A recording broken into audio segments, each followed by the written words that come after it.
So you're now recording. That's it.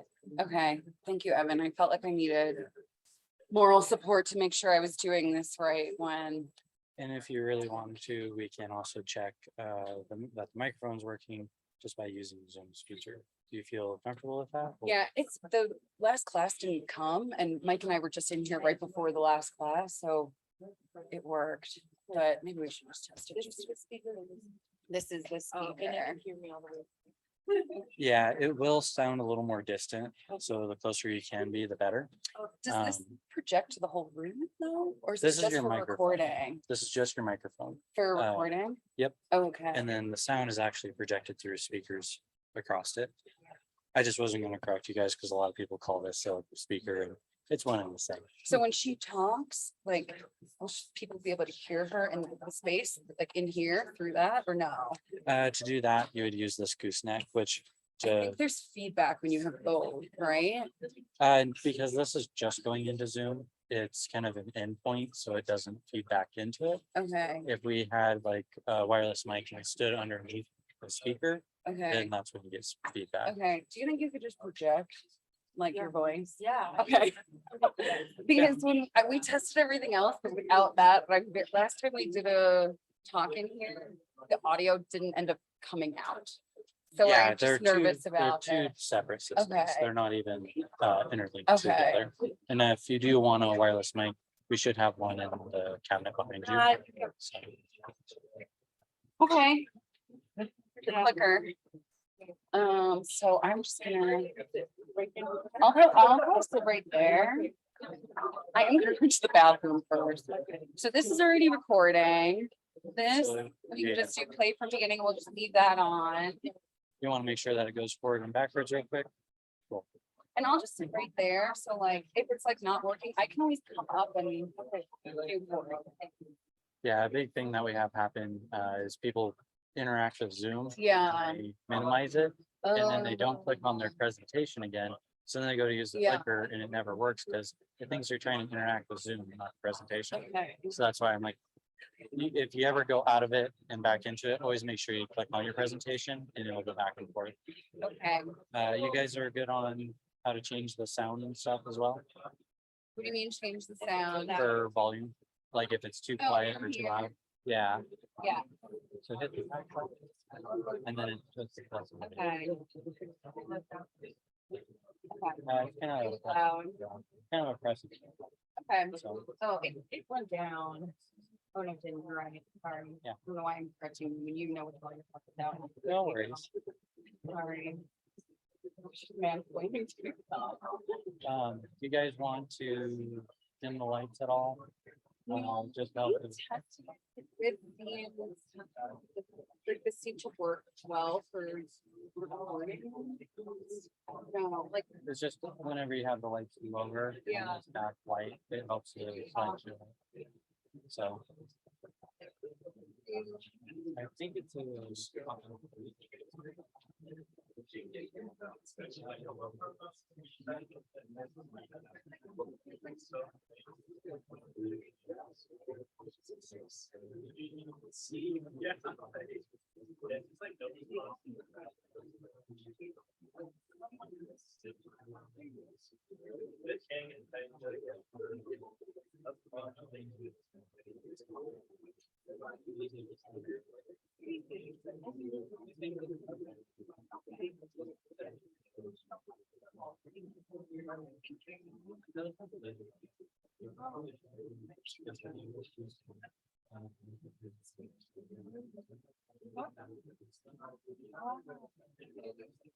yeah.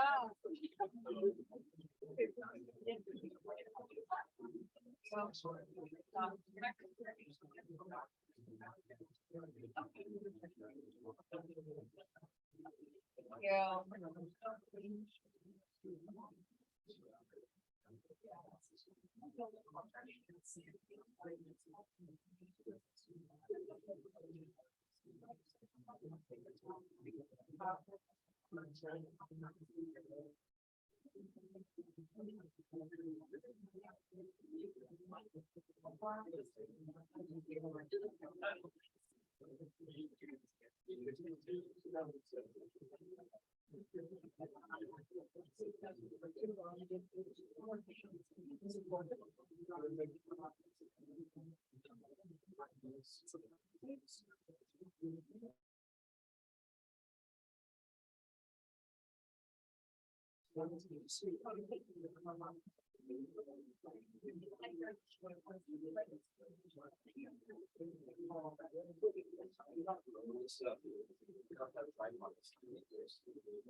Oh, yeah, so that's, yeah, and we can like restart that.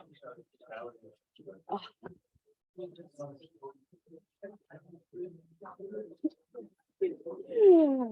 Uh, I'm like, oh, good, Esther's here. So I didn't start without her. So that's my friend Esther, who was the, editor for this book.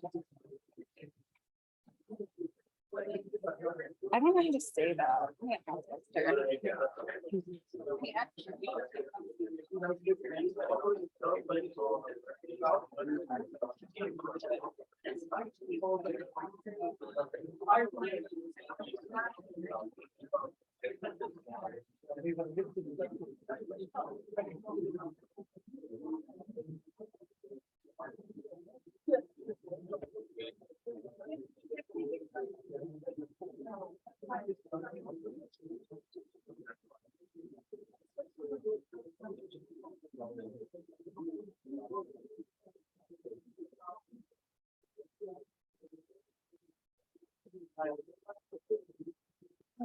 Okay, ready? Okay. Hello, everyone. Thank you for coming. I'm Melissa Sclafani. I'm the gallery director here. We are very honored to have Janet Diaz with us today. Yeah, woo. Round of applause.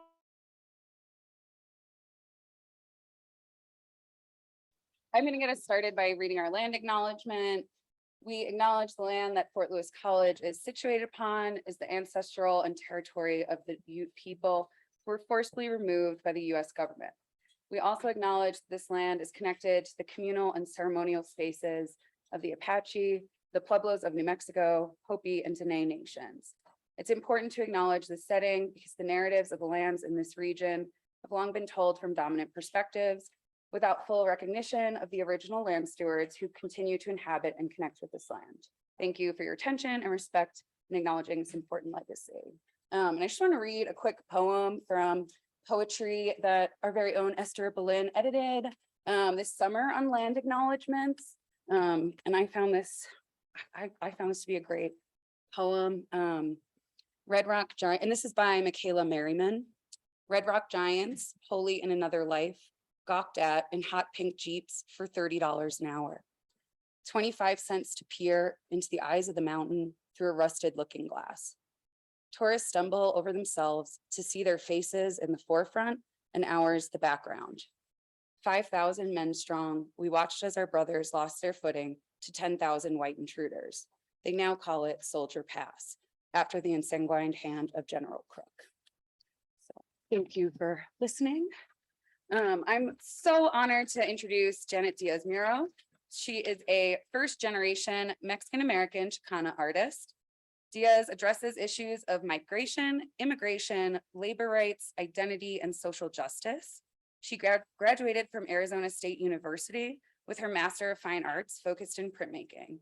Presently, she resides in Veracruz, Mexico, and is now the lead master lithographer at La Ceiba Grafica. Welcome, Janet. Thank you. Take this. Okay. Hi, how is everybody doing? Good. I'm so happy to be here, excited to see snow because I've been in the humid, hot weather, but I had to buy warm clothes to come here. Okay, so I am from Salinas, California, where We grow more than 85% of the fruits and vegetables that get distributed all over the world. And we have strawberries, specifically in Salinas. It's called the salad bowl of the world. So we grow all types of lettuce. And that's what I grew up around. And I started to explore that really later in life. So I didn't really know how fortunate I was to be growing around that area until I started to research everything that was happening around me. And so, let's see. So I'm gonna talk about kind of like a tour of where I started and all the way up until where I'm now. And since you're college students, I'll show you some of my college work as well and where I have gone as far as residencies and opportunities and all the way up until now. So this here, I started with exploring different materials. So this is silk screen on wood, and they're all made by hand. And if you can tell, some of my inspiration was Andy Warhol. And this piece here is an installation of the Mexican drug cartel and what was going on between the borders. So I was really interested in what was going on because in the news, every time there was something going on there. I went to school in Stanislaus State and I went to study sculpture. And some of the things that I really enjoyed doing and mixing together was printmaking and different materials that you can build. So this here, I started reading like different types of stories about how the drug was smuggled into the States and how weapons were smuggled in as well. And it's crazy how they get here as well. I don't know if you've read about that, but one thing that was very interesting was that there was a big cross that I just wanted to use that.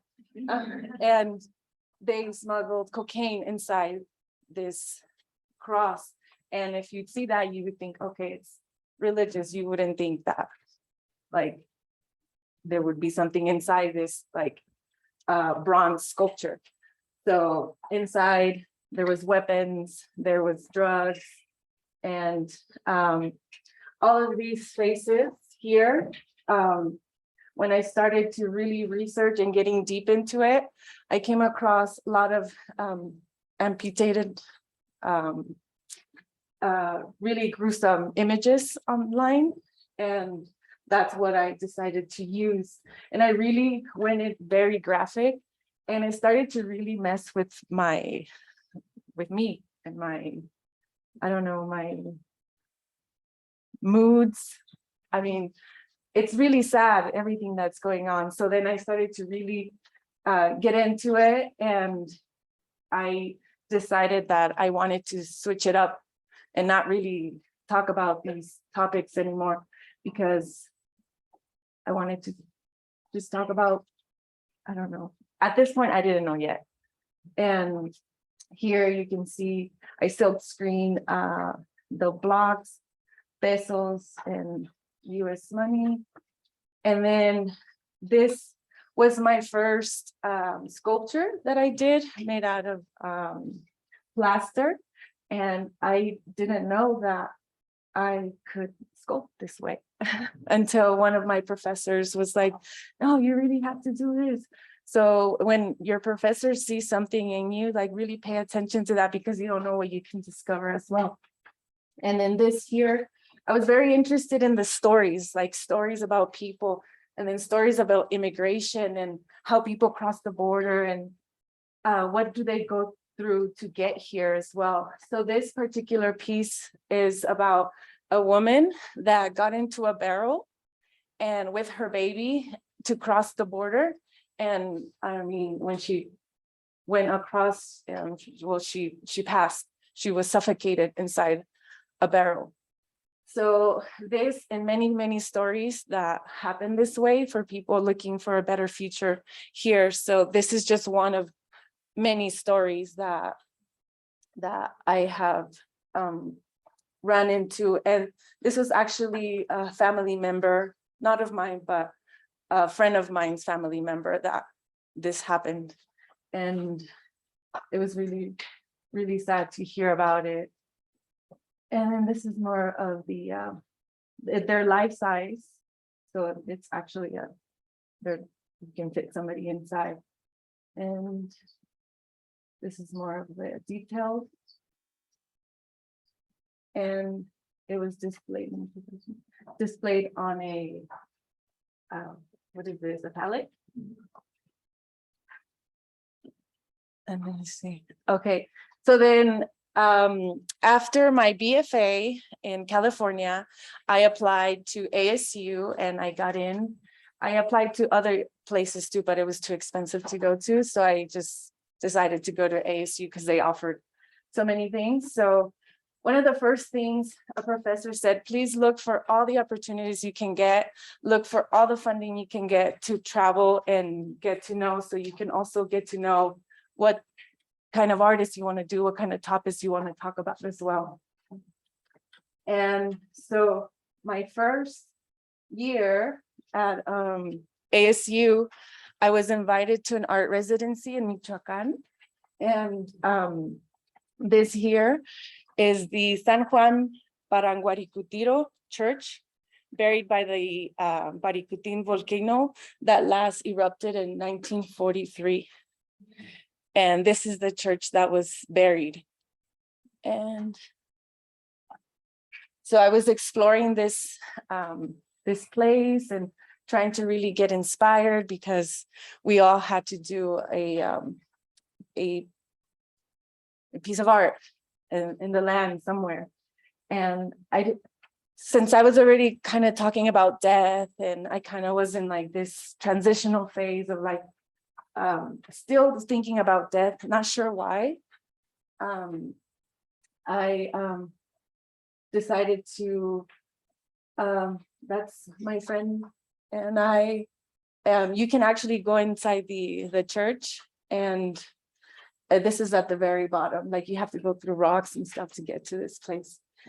And I really like the cemeteries and what you bring into the cemetery. And these here, they're called coronas.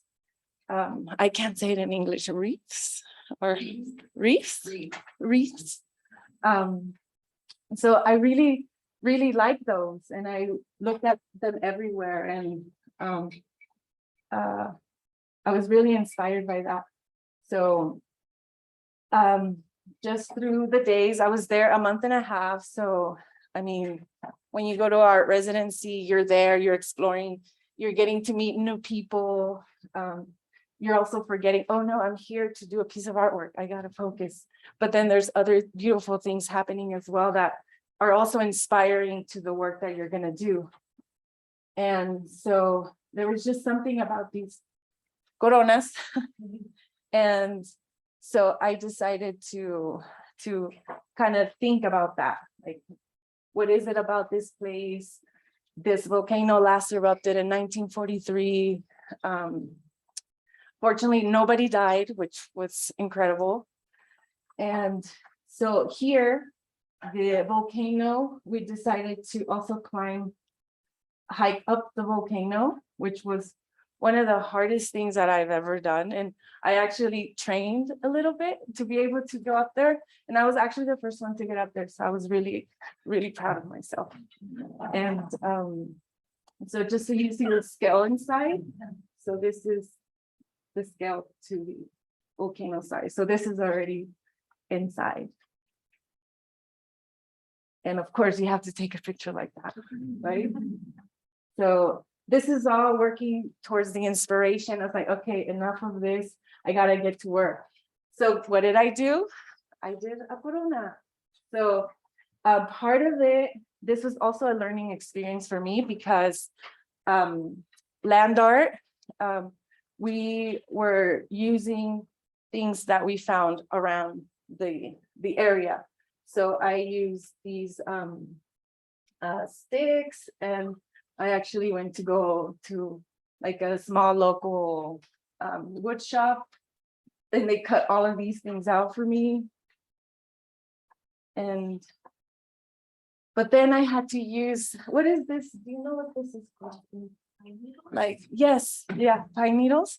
So then I stuffed it because it was too flimsy. So it's a lot of like getting to know the materials, getting to know the land, working with, I mean, plastic and then natural supplies. And then this is the start of the corona. And at the same time, I was like, oh, and this here is where we stayed for a month and a half, and it was really nice. And it was made out of ribbons. And then this is me starting to do it. So we had a whole month and a half to do this. And what did I do? I waited to the last week to do it. But I had a plan. I was like, there was more artists that were there just to see. I was like, I already made friends. I know I can get them to work with me, so we can be a group. And so here my friend Eric from France was there helping, and he helped out the last week. And then this is the build. And this up here is another artist, like billboard. And we placed them around the town. So this is it already done, waiting for it to go to its final destination. So when I was walking around, I was thinking about where to place this. And I placed it so you can see the church that was buried with the lava. And so it's like a mirador. I don't know. Do you know? Well, so you can see through the mirror to this from the center. And then everything is changing. So it was also for me a symbol of death, and even though things do die, some of them still we still have present those also that have died in our family members or whatever, or this town too. I talked to a lot of locals, and also they shared with me stories of family members that passed, and I don't know what was with this topic that it always followed me, and without me asking them, they would speak to me about these really intimate stories about death. And then, so you can see the scale of that. This is when they were bringing it down.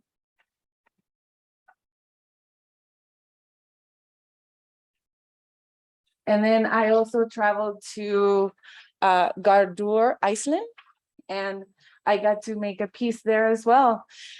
And talking about death, this piece was about my niece. She passed a little bit sooner after I did the corona. And so this piece I made in memorial to her. And it was, I wove the pieces of wood together to make this long kind of ladder to the sea. And this was it.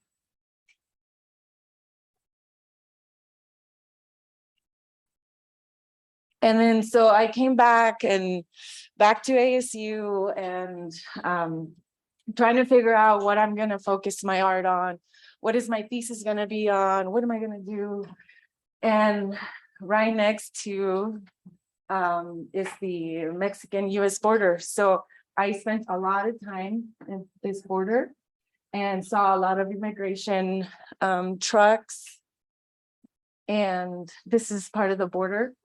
This one is like you can easily get through, but then the one that I showed first that one, let me go back. This, you really can't fit through in there, but there's part of the border that are open still. And I hope we keep them that way. And then, so I also was part of the Humane Border, Fronteras Compasivas, and they partnered with the Pima County Medical Examiner's Office, and they created an, they updated the migrant death map that have people that have tried to cross the border and passed while trying to do that. So I was really thinking about like, okay, so who are these people that are crossing the border? Like, I want to know them. I want to know their stories. I want to know what they're going through. How can I help? So I joined this nonprofit, and we took water to these areas with the flags where are key points where they come and drink water. And we would fill up these barrels full of water. And we also would walk with these water to these stations. And it was really hot. And it's something that if I lived there, I would continue to do. And these here, along with other things that I found there, these here, I got to see so many things that people would leave behind.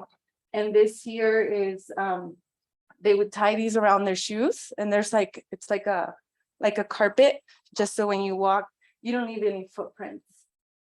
And then along with all of that, I found a letter, and I tried to read it, but it seemed like it was a letter from a child to a father. And but you couldn't really read it, like all of it.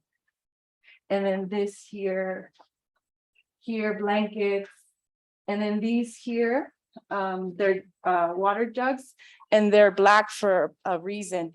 So what happens when the sun reflects to the water? You can see it, right? So if it's black, it's not able to reflect, so it's easier for them to hide in the bushes. So then I was thinking, what can I do with this information? So I started making installations, and I started making up these stories of like, I wonder if they were like this. I wonder if they went through this. I wonder if all of these I wonders. So I was like, I don't want to wonder anymore. I want to meet people. And then so this is where my project started. Sangre, Sudor y Amor, Hunger for the American Dream. And this was my research. I'm going to show you a video of the research, and it's a little bit, what is it? Like blurry, or so it's my research video. So I'm going to play it, and oh.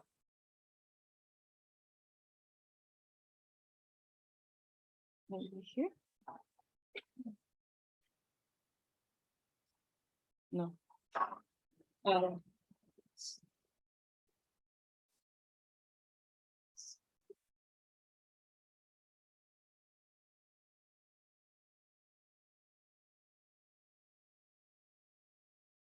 So this is back in Salinas, where I grew up.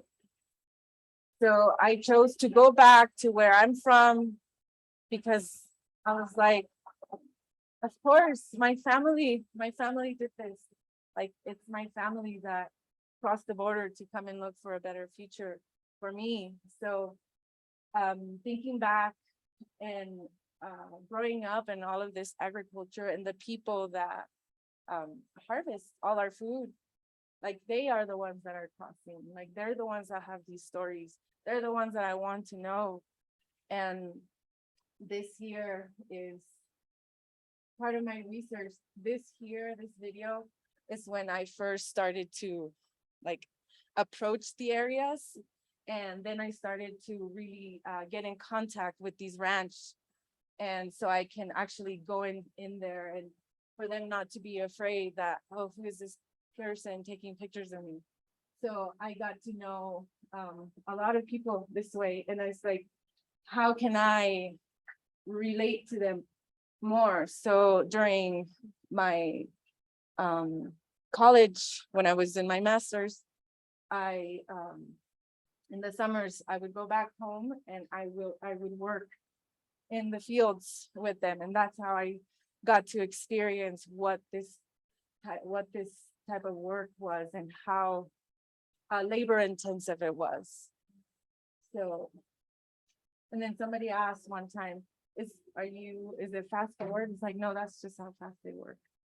And then this other one here, the next video is me already talking to them, making friends, working in the field. Obviously, my income didn't depend on this. So there was still that disconnect of like how fast they were working and how fast I was working. And I was also taking pictures, but you could see them running up and down these rows of strawberries. And then also being there, it's like this symphony of music too, because everybody has their own speaker, so you can hear everything everywhere. And it's just so beautiful too.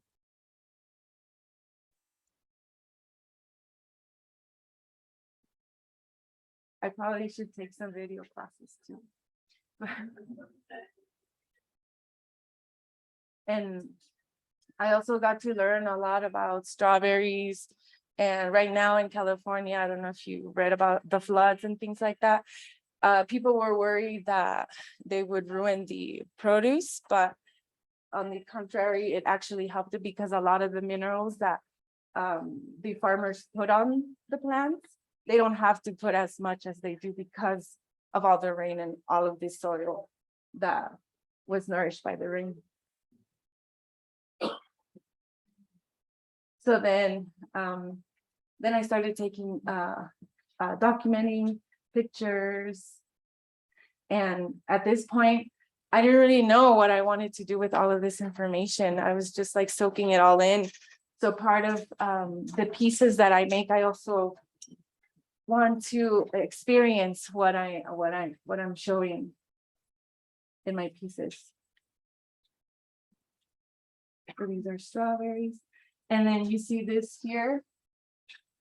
This is they're little magnets that on the other end, when they finish a whole box, they scan it depending on how much you made that day. So it registers. So when you get paid, they know how many boxes that you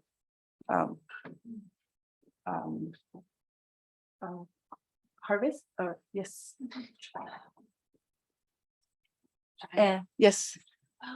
Could you talk a little bit about the how they earn their, it sounds like it's based on Korean and. Yeah, so it also depends on the ranch. And a lot of them, they have their minimum wage, which is way below minimum wage. And so they get paid by the hour, like maybe $6-7 an hour, plus per box. So that kind of levels up to minimum wage. So so a lot of them, she was one of the fastest ones from this ranch, and she's been working there for a really long time. And she I don't know how many boxes, but they told me that she is the queen of this ranch. So was very powerful, and I got to talk to her for a little bit, but I mean, not so much because they have to keep running and working. So yeah, they get paid by the hour and a box, and that levels out to minimum wage. And then here, then I started to really connect with some of these people that I got to work with. So here, this is Maria, and part of them, they invited me to their homes and they cooked a meal for me, and we had a conversation. And I asked a couple questions, and slowly the conversation started to just come. And something that really stood out for me from our conversation was that when she was crossing the border, she had her 1-month-old baby, and she was traveling with a group of people, and they traveled through night, and they had to hide in the bushes during the day because they couldn't journey through the day, and because they would get caught. So during the day, her baby was crying, and the people that she was with, they told her, if your baby doesn't stop crying, we're going to leave you behind. So her baby now is in college and graduated with her master's, which is an amazing story. And David here, he is from Zacatecas, also from where my parents are from. And he came here, and he says that even in the hardest days when it's raining or not, they're still working. And sometimes he gets on his knees to keep working because it gets so tiring for their backs. And Lupe here, she came to the US with 3 of her kids, and 2 of them, when she first got here to the States, her 2 kids would work with her in the fields. And then Martin, he lived in the Salinas Hills for about 8 years, and he would sleep with cardboard as blankets, and would sleep also inside horses' barns, and then wash his clothes in the river. And then she is from Oaxaca, Alejandra, and her husband came from Oaxaca. And when I met them, they had just been here a year or 2. So they were new to Salinas, and they cook amazing. And these oil cloths, if you can recognize them, they're the ones that you put on your tables. I mean, I grew up with them. My family's on, yes. So I'm thinking just by some of the images that a lot of the workers are also indigenous, they're from the tribe. Yes, yes, a lot of from Jalisco, Purépechas, and they were a lot of tribes. And here are my parents, and they were really invested in helping me, like with this project, and then I kind of had an idea of what I wanted to do. So these first, the ones you saw here, are the ones that I did, but there was another component to it. It's like, how do I bring these plants, these strawberry plants, into the gallery space? Like, should I or should I not? How can I pull it off? Can I not pull it off? Of course I can pull it off. And then, so this was like a 3-year project. So I had to go meet them. I worked there. I got to know the workers. I got my family involved. And my dad, back in the day, he used to harvest apricots back in his teenage years. And he was like, what are you doing? Like, he didn't see that as like art or at all. He's like so disconnected with the art world. So it's really hard to kind of tell him like, yes, it's art. And for me, the art making is the conversations that I had with these people, and which are now my dear friends. And that's the art for me, that conversation, that exchange, those storytellings, and then the rest is just what we see. So then here I got involved with the ranch, and this is us taking the plants from their original home and me taking them back to a gallery space. And then my dad bought this little minivan so I can put them all inside and drive them 10 hours to Arizona. So in between like the border, California and Arizona, there's they check to see if you're not crossing plans and things like that. And I was like, no, I don't have anything. I look so innocent.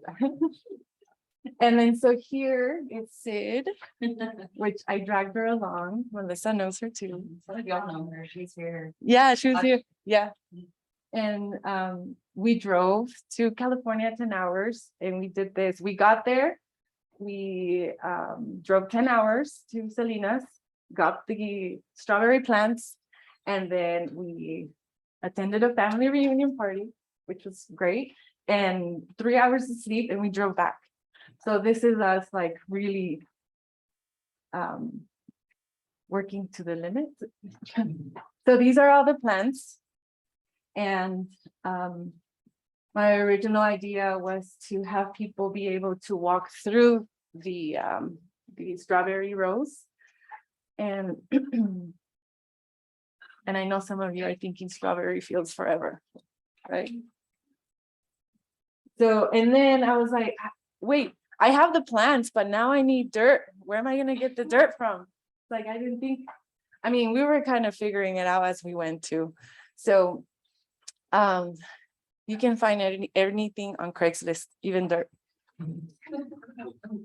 So we got dirt, and this is the inside of the gallery and me setting up the rows of how I wanted to do them. So this here up here, I wanted them to line up so they can look like they were strawberry fields forever. And then getting the dirt out of these buckets. And me making the dirt, I mean, making the rows. Here planting them.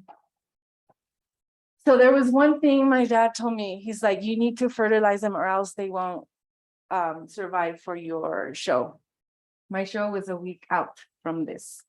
And one of my really good childhood friends decided to come and help me. And I told her, you're in charge of the fertilizer. Read the instructions and make sure you do it right. I was doing so many other things. So she finished doing whatever the fertilizer, and I look back and they all look like Smurfs. And I was like, what, why do they look blue? And they're like, I don't know. So I read the instructions, like, did you read the instructions? And she said, yes, I did. It's like, what did you do? She's like, I did half and half, something like that. It's like, no, you're not supposed to do that. So she basically burned all the plants. And I was like, oh my God. At this point, I was probably in tears or having a heart attack. And this is them dying. And they got worse. Yeah, but then I was talking to one of my really dear friends. Her name is also Melissa. And she's like, okay, you can either panic or really study these plants and connect them to the people that you interviewed and you had dinner with. What happens when you take somebody from their land and replace it somewhere else? It's gonna take time for them to really root there. So then that's how I was able to speak about these. And it also was like, wow, this is so true. And these are it. They keep getting worse and worse. Yes. And then, I mean, I saved one or two. So there was also there, how do you call somebody that studies plants in English? Yes. She was there. She's like, in order for you to save all of these, you got to wash them all. So we had to wash all of the plants in order for them to at least survive a little bit. So we were washing all of the leaves, all of the plants. Does anybody want to know if I still talk to that friend? I do. So this is the show that is already installed, and this is how it looked. So, I mean, it was a great experience. It was a great story. And I really, for those who have a show coming up, I really soak everything in, really see everything, really connect with everything too. And this is the open, oh no. There's another view. This is the opening.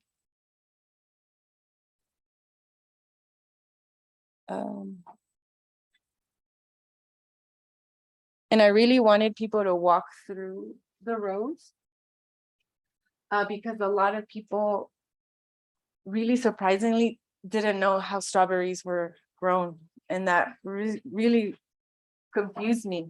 So I was like, I can do this with strawberries and with any other plant that's in season. So then how do you celebrate? With a mariachi, of course.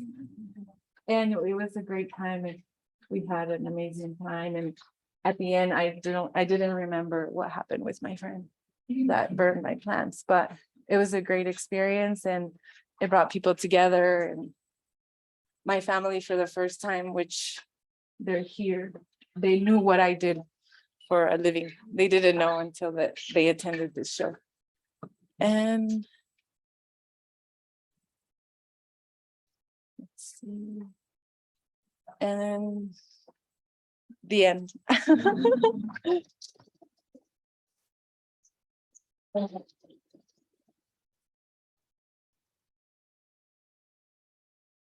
So, any questions?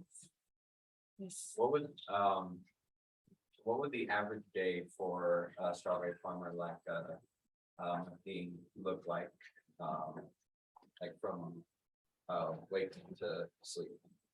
So typically, if they have children, they don't see them when they go to school or even when they come back. So here they start really early in the morning, sometimes 3, 4 in the morning. They get in buses and drive to the ranch that they're working at. So by the time they get home, they don't even get to be with their children and their kids because they're sunrise to sundown. Yes. I want to make a comment. Thank you, first of all. It's super powerful. When you were talking about like why you feel like death is like the topic, and you know, part of that I feel the same just because the history of our country, my parents are from Colombia, and there is a bloody history. Where is that bloody history rooted? You know, it's the war on drugs. Yes. Western imperialism has destroyed Latin American countries, and to grow up in those cultures, death is a huge part of it due to those U.S. interventions. I think that being first generation and learning about that stuff, it does kind of follow you because as a child, all we know is death. Yes. Parents call it Colombian as who died this week, who got hurt. Yes. I think when you said that, that's what. Yes. One more thing, when you were in Arizona, did you work with no? No, I didn't. But I know about, yeah. Most of my time I spent out in the desert with the water, and I mean, it was so rewarding to be out there. And talking about the deaths, I just got back from Veracruz and I went to go see my family, and the first thing that they were talking about is 2 cousins of a cousin getting murdered. And it's like, I just want to break for a second. Like I come from Mexico right now, and my family's like, no, come back to California because they're afraid of me being over there. But then being there, it's like, I don't see all of these things that are in the news. Like, yeah. Questions?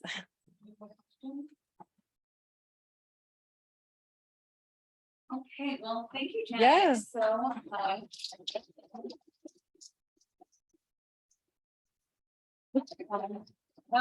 her exhibition opens in the art gallery tomorrow at 4:30. So 4:36, free, open to public, all ages, come anytime. It's basically just a big celebration and party.